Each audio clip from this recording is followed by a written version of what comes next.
Es artesanal. En Alemany seleccionamos la miel de los mejores apicultores. Es salud. Déjate cuidar por los beneficios de nuestra miel. Es natural. De flor de romero, azahar, eucalipto, lavanda y muchos más. Hace 5 generaciones que Alemany te ofrece todo un universo de sensaciones para los 5 sentidos. Alemany. De las mejores flores, la mejor miel. Y ahora un nuevo episodio de Con B de Salud.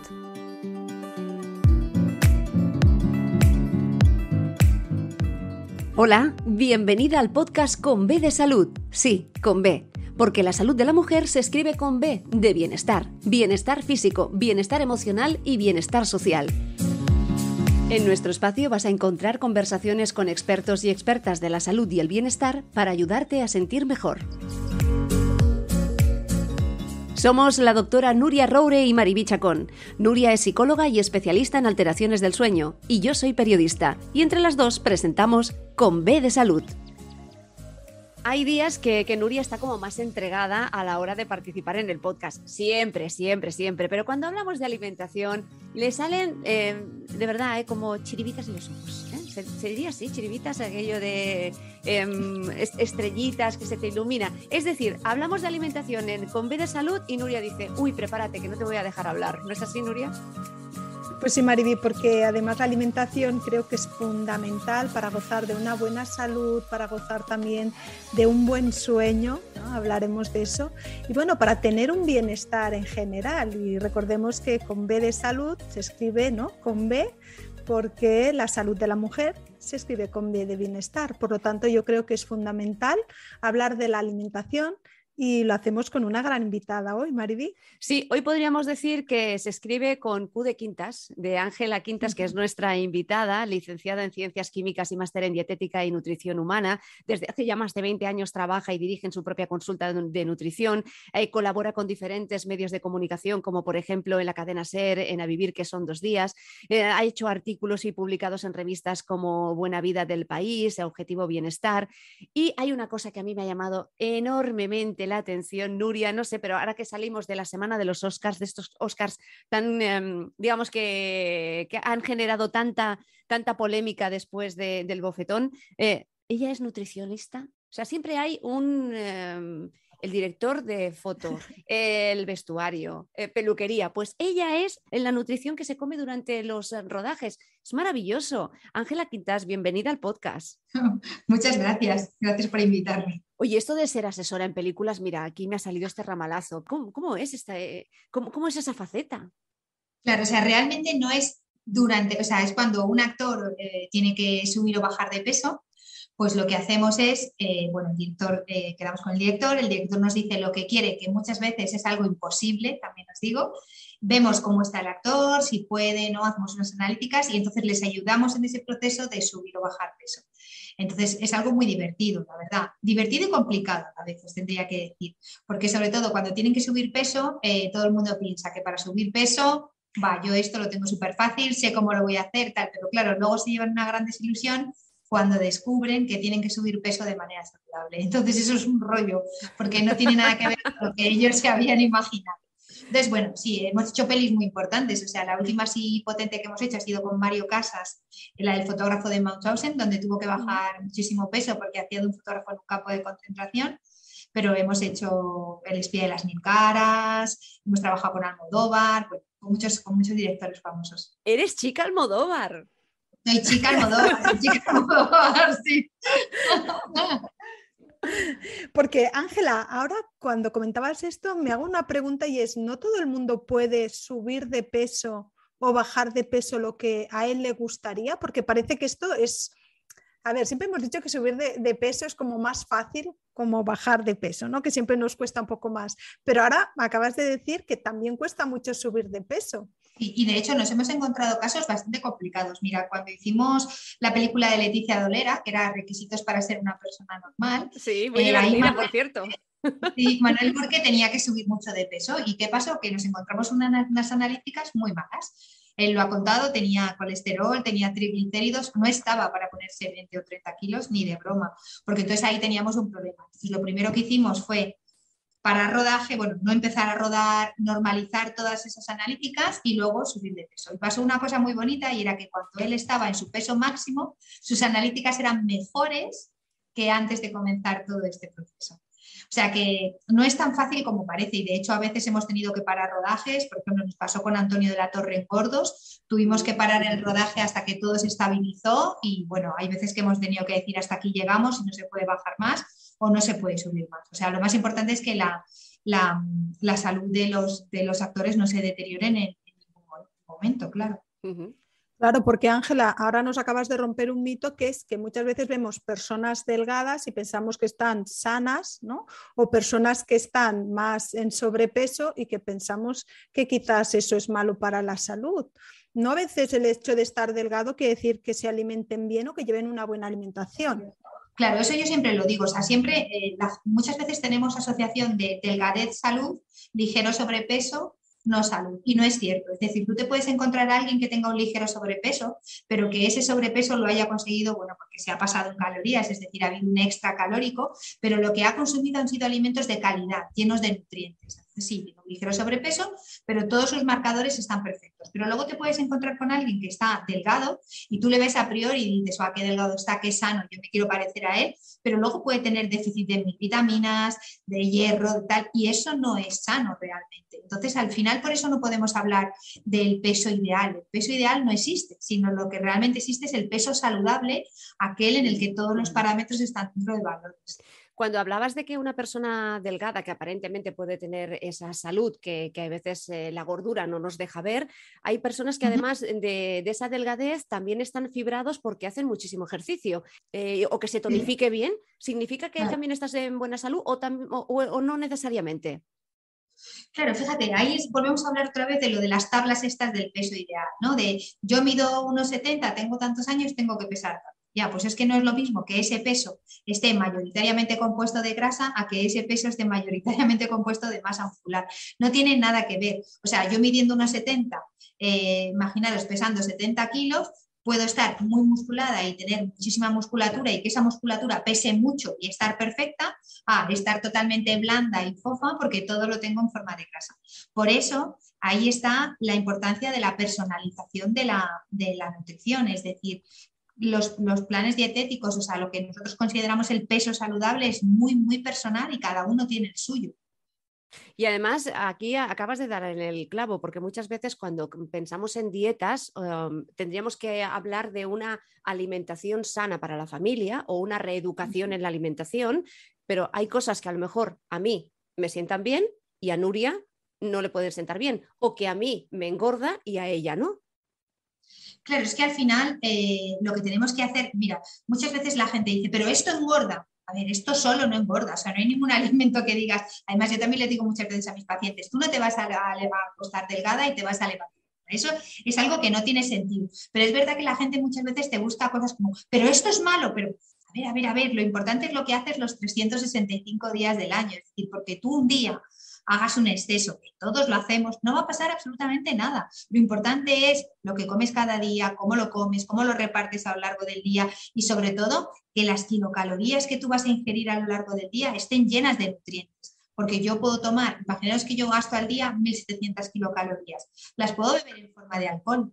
¿Estaría cubriendo mis necesidades calóricas? Pues sí, las estaría cubriendo, pero ¿me estaría nutriendo? No, no me estaría aportando absolutamente nada. Entonces esto es muy importante porque al final tengo que buscar que esas 1.500, 1.600, lo que sea, estén llenas de nutrientes. Cuando tú hablabas ahora de que hay que cuidarse durante los 365 días y un día no pasa nada si nos pasamos, al revés también, porque un día nos portemos bien, eso no significa que de manera maravillosa al día siguiente estemos como flores, ¿no? Total, claro, eso pasa mucho. Mira, ¿sabes con qué me lo encuentro eso? Con los superalimentos. O sea, gente que come fatal, pero te dice, bueno, es que yo tomo semillas de no sé qué, que es un superalimento. Y dices, vamos a ver, los superalimentos, lo importante es lo que estás comiendo todos los días. Por muchas semillas de chía o tal que tomes, si el resto lo estás haciendo fatal, esa semilla de chía no va a hacer absolutamente nada. Y luego también, ¿qué cantidad de esa semilla de chía tenemos? Te he puesto chía por ponerte un ejemplo, ¿no? Sí. Pero ¿qué cantidad de este superalimento tenemos que comer para notar ese beneficio? O sea, está genial añadir estas cosas cuando tu alimentación está muy bien, pero eso no va a salvar tu alimentación si lo estás haciendo fatal. Claro, y fíjate que ahora te escuchaba hablar y pensaba, cuando nosotros pues bueno, queremos saber si estamos más o menos en nuestro peso, lo que hacemos es pesarnos, ¿no? En la báscula, y claro, el peso no es el mismo, porque no pesa igual el músculo que la grasa. Claro, ¿cómo podemos saberlo? ¿Podemos saber nosotros desde nuestra casa si tenemos más músculo, más grasa? ¿Hay alguna forma en que nos podamos medir eso? Hay unas fórmulas matemáticas, pero son muy, muy complicadas. O sea, son unas fórmulas, yo no sé cuántos parámetros tienen. Al final, es cierto que bueno, nosotros en la consulta, por ejemplo, trabajamos con máquinas de bioimpedancia en las que sabemos qué cantidad de grasa tienes en el cuerpo y de esa grasa y podemos ir un poco más allá. Es decir, de esa grasa, qué cantidad de grasa es la visceral, que es la que realmente está relacionada con enfermedades cardiovasculares, con diabetes tipo 2. Porque yo, por ejemplo, puedo ser una mujer que tenga una acumulación un poco de grasas en las carteras, en el culete, y esa grasa no tiene por qué ser mala, es decir, mis analíticas son perfectas, pero cuidado con aquella grasa que se coloca entre las vísceras, que sí que puede tener un riesgo cardiovascular. Luego ya no solamente es la grasa, sino dónde está distribuida esa grasa. Claro, y esa grasa no la podemos ver, porque claro, yo el test que me haría es bailar un poquitín y siempre pensamos, aquello que se mueve demasiado, claro, aquello no es músculo, ¿no? Aquello debe ser la grasa. Ay, Nuria, me ha gustado esto. Sí, sí, sí. ¿Sí? O cuando nos cogemos el sí, Michelin, sí. aquello que nos podemos coger con los dedos, ¿eso es grasa? Claro, pero mira, piensa, hay dos tipos de grasa. A modo rudimentario, ahora yo sí, lo digo. vale, me valdría. Pero ¿sabéis esta gente, sobre todo sobre todo son hombres con estas tripas tan duras que parece que están embarazados, ¿no? Esas tripas realmente lo que son es una grasa visceral. Tenemos un alto porcentaje de diabetes tipo 2 en estos pacientes. Entonces, la grasa que se mueve, como tú dices, hombre, sí hay mucha sí, ¿no? Pero normalmente suele ser una grasa un poco estéril, que puede tener problemas, pero lo importante también es, sobre todo lo más peligroso, es esa grasa visceral que se encuentra entre nuestras vísceras. Por ejemplo, yo ahora que estoy muy metida en el tema de reparación intestinal, viene gente, me han diagnosticado una hernia de hiato, todo me repite, todo no sé qué, y de repente le dices, ¿cómo no te va a repetir si es que tienes una grasa visceral que está oprimiendo esa hernia de hiato, que es tremenda? Si nosotros conseguimos bajar esa grasa visceral, esa hernia de hiato posiblemente deje de dar tantos problemas. Y así es. De repente esa hernia de hiato está ahí, pero ya no le da tantos problemas como le daba antes con esa grasa visceral. Y a la hora de poder atacar ese tipo de grasa, aparte de la alimentación, ¿podemos ayudarnos de aparatología y el deporte? Hombre, el deporte es fundamental. Lo que pasa es que el deporte tiene que estar adaptado a cada persona. O sea, no puede ser que alguien que pese 130 kilos, que a mí me ha pasado aquí, te diga, no, yo mañana voy a empezar a correr. No, pues mira, no. O sea, tienes que empezar haciendo un deporte, que para eso hay especialistas que te pueden recomendar qué tipo de deporte, en un primer momento un deporte que no sea de impacto. O sea, no podemos pretender de no hacer nada, al día siguiente ponernos a correr porque podemos tener un problema de una lesión. Y luego el tema de la aparatología, sí que es cierto que cada vez se utilizan más cosas, pero yo en mi experiencia lo que creo es que por mucha aparatología que tú te hagas, si tú no cambias tus hábitos alimenticios, si tú no, yo creo que todo es un complemento, pero la base es la alimentación. Todo esto va a estar genial, pero la base es la alimentación. ¿Cuál es aquel mito quizás que más te encuentras en consulta? Cuando viene un paciente, o qué es lo que más te piden, que dices, madre mía, que te pones aquello las manos a la cabeza? Bueno, la gente muchas veces pide imposibles. O sea, yo digo, cuando llega el mes de mayo, digo, ya no me llamo Ángela, me llamo Lourdes. ¿Sabes? Muchas veces les digo. El querer ir a la playa y ponerse el bikini y tener es que no, el 90, 60, 90, ¿no? Que no tiene sentido. Ya no sé si se llevan o no, pero que no tiene sentido, ¿sabes? O sea, es que eso no tiene ningún sentido, ¿no? Yo les digo, pero vamos a ver, a lo mejor de repente vienen, has perdido 2 kilos y todo ha sido de grasa. ¿Solo 2 kilos? Digo, perdona, ¿cómo que solo 2 kilos? Pero está genial, digo, pero tú, ¿cómo cogiste estos 2 kilos? O sea, es decir, la gente quiere soluciones rápidas y es que eso no funciona. ¿Por qué? Porque, mira, yo siempre les digo, yo os podría meter aquí en mi despacho y pasar por debajo manzanitas y paquetes de jamón. ¿Vais a adelgazar? Seguro.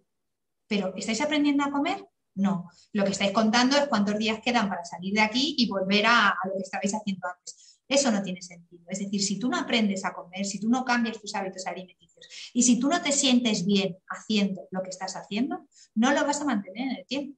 Es decir, si tú estás contando, porque yo muchas veces les digo, hombre, lo ideal sería que te llevaras el tupper a la oficina, pero voy a ser realista. Viajas, tienes comidas de negocios, pues tendrás que aprender a comer en esos viajes y en esas comidas de negocio, porque el tupper, lo ideal sería que comieras en casa, te llevas el tupper, pero es que no lo vas a hacer. Entonces te tendré que enseñar a hacerlo en esos puntos. Entonces, al final, la parte educacional es lo más importante, sobre todo si queremos mantenerlo en el tiempo. Tú acabas de publicar un libro que se llama ¿Por qué me duele la tripa? Pero es que venimos de El secreto de la buena digestión, las recetas adelgaza para siempre y evidentemente si vienen las recetas viene adelgaza para siempre. O sea que es como una progresión, ¿no? ¿Has hecho en toda tu trayectoria?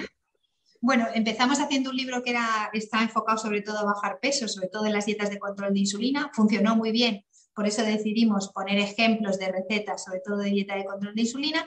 Y luego es verdad que yo me he especializado mucho más en el tema de reparación digestiva. Me fui a Francia, estuve en el Instituto Pasteur, me especialicé mucho en la parte de microbiota y ahora prácticamente la consulta, es verdad que somos un equipo muy grande, pero yo prácticamente ya no hago casi nada de dieta, todo lo que hago es reparación intestinal.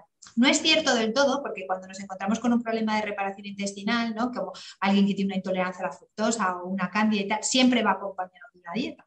Porque muchas veces esas patologías mejoran mucho simplemente haciendo un cambio en la alimentación, pero no está tan enfocado a bajar peso como a lo mejor hacía un poco antes. Estás especializada en la reparación intestinal. Cuando hablamos de reparación es porque hay algo que no funciona. Eso es, claro. ¿Y cómo lo podemos saber?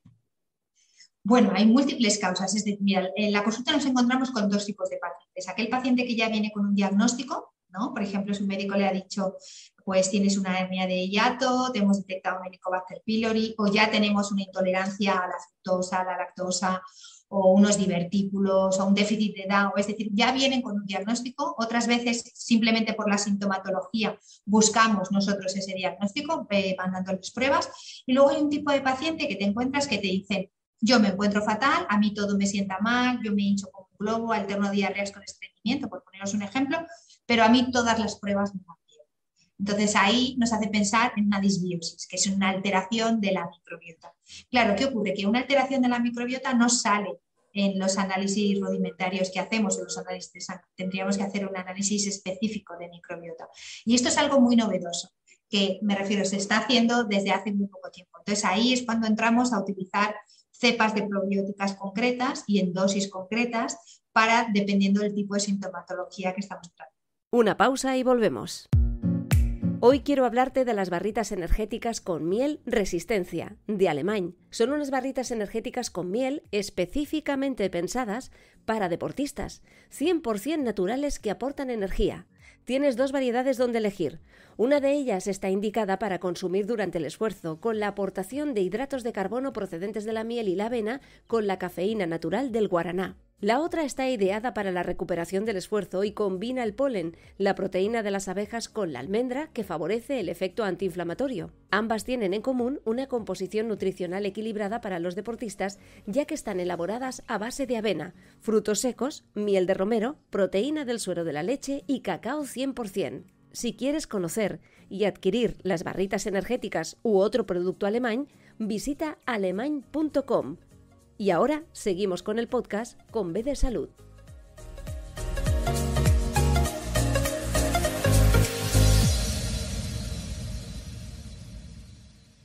Cuando en nuestro cuerpo hay un cambio, estamos felices, estamos tristes, vivimos un duelo, tenemos un problema, nuestro cerebro puede inflamarse con el cortisol, generar oxitocina, serotonina. ¿Y el intestino? Bueno, piensa que el intestino se conoce con el nombre de nuestro segundo cerebro. ¿Por qué se conoce así? Porque nosotros tenemos tantas neuronas como las que podemos encontrar en el cerebro de un perro dentro de nuestro intestino. Y de hecho, seguro que de esto Nuria sabe mucho, el 80% de la serotonina se fabrica en nuestro intestino gracias a nuestra microbiota. Y esa serotonina es la que se va a convertir en esta hormona que es la melatonina que me va a hacer dormir de manera profunda. Y se ha visto claramente que el estrés junto a la obesidad, el consumo de determinados fármacos como pueden ser los corticoides, los antibióticos, los antiinflamatorios, el sobrepeso, la obesidad, el consumo de alimentos ultraprocesados dañan mucho la microbiota. Entonces, todo eso al final, si estoy pasando por una situación de mucho estrés, tal, claramente puedo tener una alteración en esa microbiota. Y esta alteración, Ángela, ¿cómo se ve? ¿cómo la notamos nosotros? Quizás porque a veces hablamos siempre de dolor de tripa, pero a veces no hay un dolor de tripa, ¿no? Ahora me venía que quizás a lo mejor son otra sintomatología que no está tan enfocada, como por ejemplo las heces. También se habla muchas veces que la manera en la que hacemos las heces también puede generar, ¿no? O puede ser síntoma de alguna disbiosis. Claro, o sea, fíjate, la disbiosis puede tener una sintomatología bastante clara que yo siempre voy a relacionarlo con que algo está pasando en mi intestino. Es decir, alternar diarrea con estreñimiento, solo diarrea, solo estreñimiento, inflarme como un globo al final del día, tener a veces molestias. Claramente voy a pensar, algo está pasando en mi intestino. Pero luego hay otro tipo de sintomatología que es cuando yo tengo un intestino que se convierte en un intestino hiperpermeable, es decir, mi intestino es permeable, realmente mi intestino en mi contacto con el exterior, si yo extendiera mi intestino que está formado por estas microbiosidades, tendría la superficie de una cancha de tenis, o sea, es realmente por donde yo absorbo los nutrientes, pero también entra todo lo que no debería de entrar, ¿no? Cuando este intestino se convierte en un intestino hiperpermeable, es decir, deja pasar al otro lado, al torrente sanguíneo, moléculas que no deberían de pasar, lo que ocurre es que mi cuerpo se defiende contra esas moléculas que las considera tóxicas para él, ¿no? Y ahí aparece una sintomatología que yo en un primer momento no voy a relacionar con que algo está pasando dentro de mi intestino. Dolor de cabeza, manchas en la piel, dolor en las articulaciones. En un primer momento eso no me tiene por qué hacer pensar o que mi problema está en mi intestino, ¿no? Un eczema, una psoriasis. Bueno, pues cuando nos encontramos con todo esto o un acné muy potente, tenemos que mirar a nuestro intestino porque posiblemente tengamos una disbiosis importante. Y cuando un niño o una niña en ciertas edades tienen esos dolores de barriga de manera repetitiva, ¿puede haber algún otro tipo de problema? Claro, normalmente, fíjate, cuando nosotros nos encontramos siempre decimos, lo primero hay que hacer pruebas, es decir, las intolerancias y las alergias en niños se están disparando y hay varias teorías. Una de ellas es porque están aumentando el número de partos por cesárea.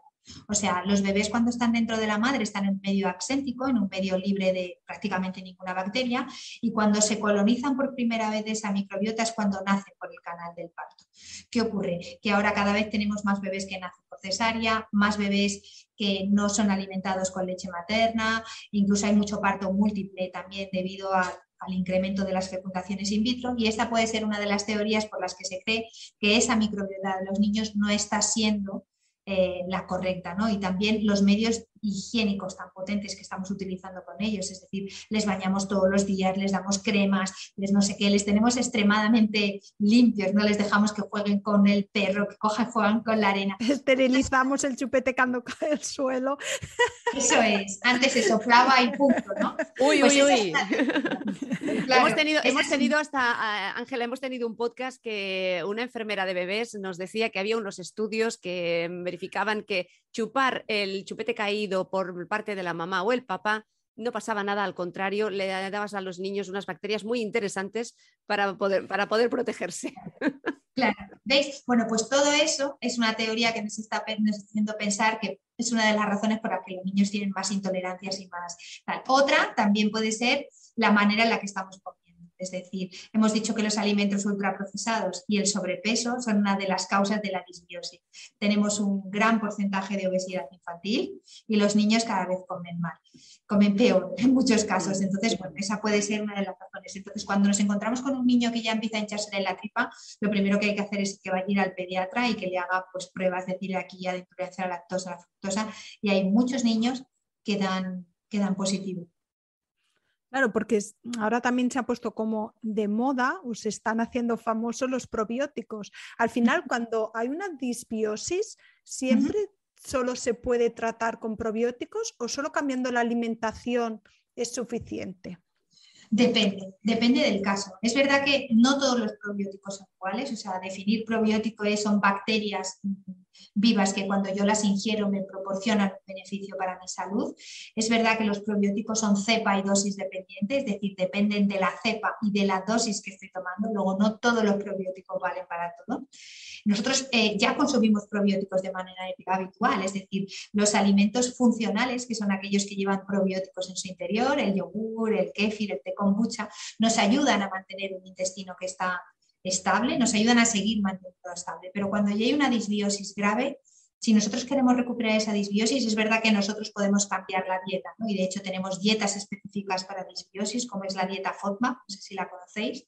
¿No? Es una dieta que se pone cuando tenemos casos graves de disbiosis y que yo les explico a mis pacientes. Es como si pusiéramos a tu intestino en cama para que se pudiera recuperar. Es decir, tú cuando estás enfermo te metas en la cama para recuperarte, pues esto es lo mismo. Hay veces que no solo con la dieta es suficiente y si podemos ayudar al paciente con cepas probióticas específicas, pues mucho mejor. ¿Y qué pasa con los antibióticos? Porque esta es otra. Cuando tomamos antibióticos, nuestro cuerpo se descompone.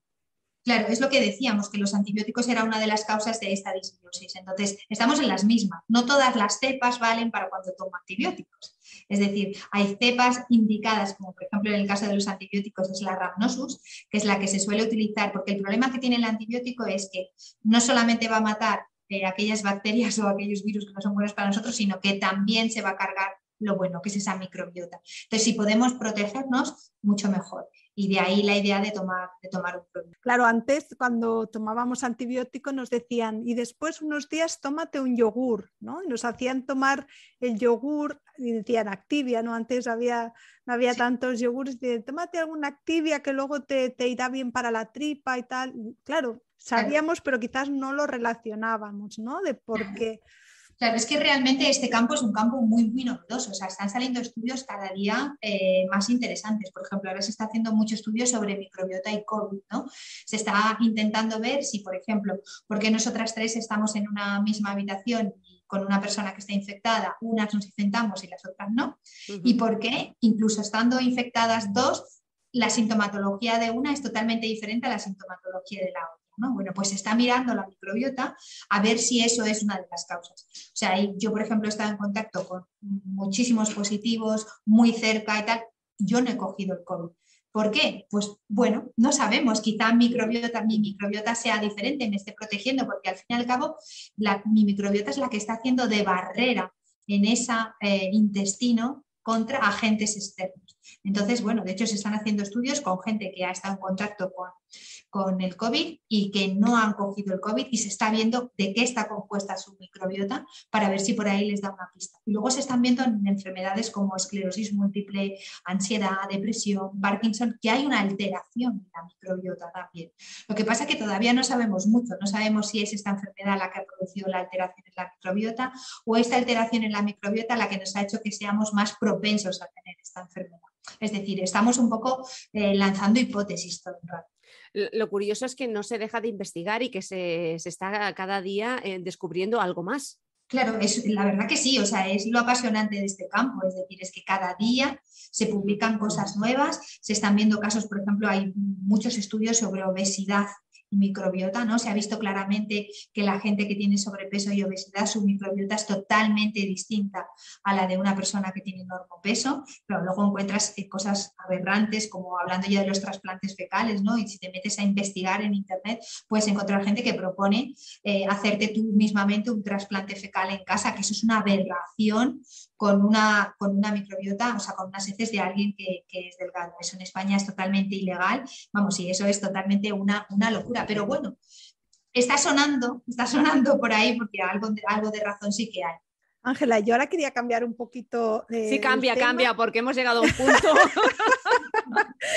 Bueno, para tirarlo hacia casa, ¿sabes? Porque me gustaría, a ver, hablabas tú antes de lo que... De la serotonina, ¿no? Que es el antecesor de la melatonina. Y sabemos que esa serotonina pues la adquirimos también en nuestro cuerpo a través de esos alimentos con triptófano, que son los alimentos que nos ayudan a dormir, ¿no? Y siempre hablamos de estos típicos alimentos. Pero háblanos un poquito más de aquella relación que tiene la alimentación con el sueño, ¿no? ¿Por qué la alimentación, el alimentarnos bien, puede estar relacionado y cuáles serían aquellos tips o aquellos alimentos que nos pueden ayudar también a dormir y descansar mejor? Claro, fíjate, yo creo que aquí podemos hablar de dos cosas. Podemos hablar del tema de los biorritmos también, es decir, del horario de hacer, ¿no? De cuánto tiempo pasa desde que cenas hasta que te vas a la cama, yo creo que eso es importante. Y luego lo que tú decías, o sea, consumir suficiente cantidad de triptófano, no tenemos que olvidarnos que el triptófano es un aminoácido esencial que mi cuerpo no puede fabricar y que tengo que ingerir sí o sí de los alimentos y que ese triptófano es el que me va a hacer que yo fabrique suficiente cantidad de serotonina, que mi ánimo esté bien, que no tenga ganas de comer dulce por la tarde y que luego pueda dormir de manera profunda. Sabes perfectamente que la gente que no fabrica una suficiente concentración de serotonina, la melatonina va a decaer y muchas veces tienen un despertar entre las 4 y las 4:30 de la mañana, que es cuando se produce ese salto. Entonces, hay veces que es verdad que, bueno, yo creo que esto lo sabes tú mucho mejor que yo, ¿no? En el caso del sueño influyen muchos otros factores, ¿no? El estrés, tal, pero sí que es cierto que quizá podemos poner un pequeño granito de arena en el tema de que no tenemos que olvidarnos de la proteína. Por ejemplo, yo me encuentro mucha mujer, sobre todo, porque somos así, que quiere adelgazar, entonces piensa que para adelgazar lo que tienen que comer son ensaladas, fruta, no sé qué, y se están olvidando de la proteína, tanto animal como vegetal. Entonces, de repente, tiene unas bajadas de serotonina tremendas por la tarde, unas ganas de comer dulce. Yo les explico, esto es como un síndrome premenstrual todas las tardes. Entonces, es como algo que no pueden controlar, se pegan un atracón de dulce, eso al final no les lleva tampoco a conseguir ese triptófano y encima tienen un despertar todas las noches. Entonces, al final entran un poco ahí como en un bucle, ¿no? Entonces, lo que nos haría falta quizás es reforzar un poquito esta proteína. Y en los casos en que pues personas que son vegetarianas, por ejemplo, pues esa buscar la forma de proteína vegetal. La proteína vegetal. Claro, también es verdad que ahora acabamos suplementándonos por todo, ¿no? Porque yo, por ejemplo, me llegan pacientes a consulta que ya están suplementados de triptófano, de magnesio, de vitaminas. Claro. Siempre yo creo que antes de toda esta suplementación es muy importante ver primero cuáles son nuestros niveles, ¿no? Porque ¿qué pasa con la suplementación? ¿Hay riesgos si acabamos suplementándonos más en algunos de estos alimentos de las que realmente nuestro cuerpo puede asimilar?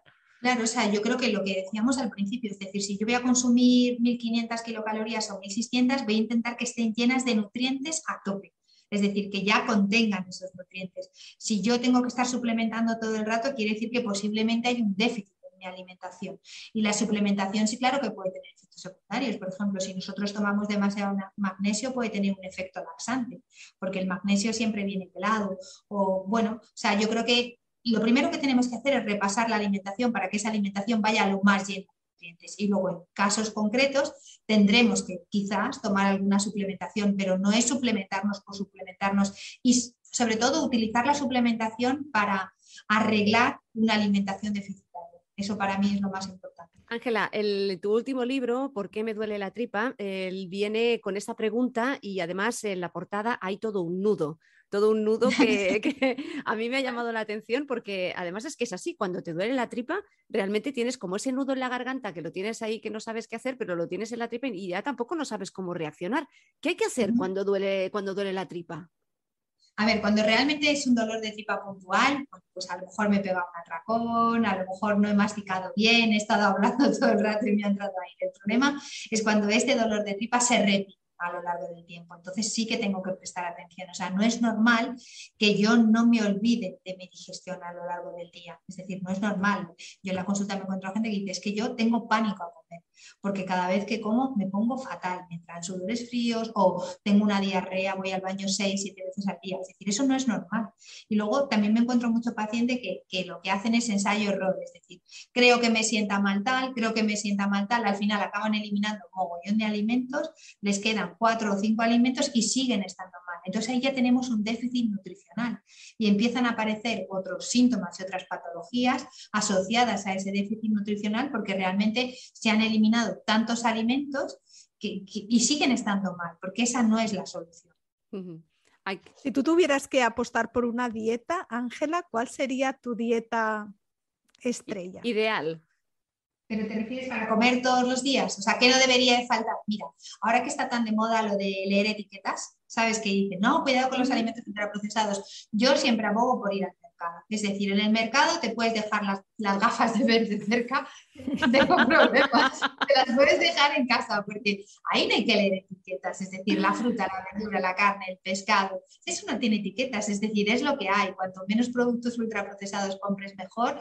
Y es que además vivimos en un país que es una gozada. O sea, tenemos posibilidad de consumir alimentos ricos a la vuelta de cada esquina. Entonces, que no se nos olvide eso. O sea, yo, por ejemplo, con mi pequeño he tenido problemas en el colegio porque, os cuento esto que es una anécdota, se planteó, no lo planteé yo me tuve totalmente al margen, pero que cada día llevaran un día un lácteo, otro día una fruta y tal. Y hubo padres que protestaron. Entonces era como, pero vamos a ver, o sea, nos estamos volviendo locos. Realmente, ¿qué es lo que tiene que llevar un niño a media mañana? Pues eso, fruta, un bocata, ¿no? Lo que no tiene que llevar es un producto ultraprocesado ni cosas de esas, que un día lo haga, no se va a acabar el mundo, pero no puede ser la base de su alimentación. Bueno, pues si tú vas al mercado y compras este tipo de alimentos, ya tienes una parte muy grande hecha, seguro. Y en tu anterior libro, El secreto de la buena digestión, que además dio la casualidad que el día que lo tenías que presentar era cuando nos encerraron en el confinamiento más duro, ahí sí que hicimos, la digestión, ¿eh? Ahí sí que la hicimos. Y ahí subió muchísima la gente, muchísimo peso. Sí. Se acabó la levadura, nos dio por hacer bollos como si no hubiera un mañana. Sí. ¿Cuál es el secreto de una buena digestión? ¿Tenemos que beber después una infusión? Cuando estamos para ir a la playa o a la piscina, ¿tenemos que esperar esa hora y media, 2 horas que nos decían nuestras madres para poder bañarnos? Mira, yo creo que el secreto de una buena digestión, por empezar por algún sitio, empieza en la boca. Es decir, no tenemos que olvidarnos que en la boca no solamente hay una digestión mecánica, que es la que nosotros ejercemos con nuestros dientes, sino también empieza una digestión química. Es decir, nosotros tenemos en la saliva unas enzimas que van a empezar a hacer la digestión de esos alimentos. Luego, comer despacio, masticar bien los alimentos, no comer delante del ordenador, ser consciente de lo que como, ya es el inicio de una buena digestión. Y luego, bueno, es verdad que hay hábitos que son saludables, ¿no? Realmente luego te encuentras con muchos mitos. Lo de la fruta después de comer engorda, eso no tiene ningún sentido. Y la fruta fermenta, tampoco. O sea, químicamente eso no tiene ningún sentido. Pero sí que es cierto que si yo me como la fruta cuando estoy saliendo por la puerta ya, mientras me pongo la bufanda, posiblemente no le voy a dedicar el tiempo suficiente a masticarlo. Y la digestión de la fruta empieza en la boca. Entonces puede ser que me sienten mejor, pero al final son mitos, o sea, no tiene ningún sentido hablar de eso. Y el tema del agua, va, el tema del agua. Yo creo que eso lo hacían las madres para que estuviéramos tranquilos un rato y para que los dejáramos en paz. Pero hombre, es cierto que si yo me meto en un agua muy fría, pues sí que me puede cortar la digestión. Pero vamos, que tampoco. Yo creo que era esa para que les dejáramos tranquilas un rato. No, claro, clarísimo. Hablabas de estos alimentos y yo creo que cuando hablamos de la fruta, la verdura, la carne, el pescado, al final tenemos mucha suerte porque aquí seguir una dieta mediterránea, nuestra dieta mediterránea, básicamente ya cubrimos casi todas las exigencias nutricionales que necesitamos en nuestro día a día. Pero si queremos añadir, que hablabas antes de algún superalimento, ¿cuáles serían aquellos que dirías, estos ponerlos siempre en la cesta de la compra? Pues no sé, fíjate, yo por ejemplo soy muy fan de las semillas de lino y chía, a mí me encantan, porque como formadores de mucílagos, por ejemplo, me parecen maravillosas, siempre molidas. Y luego os voy a contar algo que... Claro, pero es que no sabemos muy bien a veces cómo comerlas, estas semillas. Siempre trituradas. Pero mira, hay una cosa que yo me reconozco y además me hace mucha gracia decirlo, yo soy aguacatefóbica, es decir, a mí yo lo era, ¿eh? Me estoy quitando. Lo soy. Soy aguacatefóbica. ¿Por qué? Me parece un producto maravilloso, ¿vale? Aporta una grasa que es genial y tal, pero un aguacate vale lo mismo que un litro de aceite. ¿Cuánta agua necesita ese aguacate para salir? Yo una vez lo estuve buscando y era una barbaridad. Y muchas veces no son aguacates que son de aquí, sino son aguacates que han traído. Yo cuando era pequeña no había aguacates y yo vivía feliz. Me refiero, esto ahora de cuando de repente a alguien le dices, el aguacate el aguacate, como si, pero ¿qué pasa? Que no se concibe la vida sin comer aguacate. ¿Qué es lo que está pasando? Pero que tenemos aceite de oliva. Entonces yo siempre con esto me río mucho con mis pacientes y me dicen, Ángela, es que tú odias el aguacate. Digo, no, pero es que yo he visto aguacates por 4 o 5 euros, que es lo mismo que vale un litro de aceite de oliva. O sea, nos estamos volviendo locos. Entonces, que el aguacate es genial, sí. Que nos está aportando una grasa saludable, sí. Pero que vamos a ver, que tampoco nos vamos a volver locos.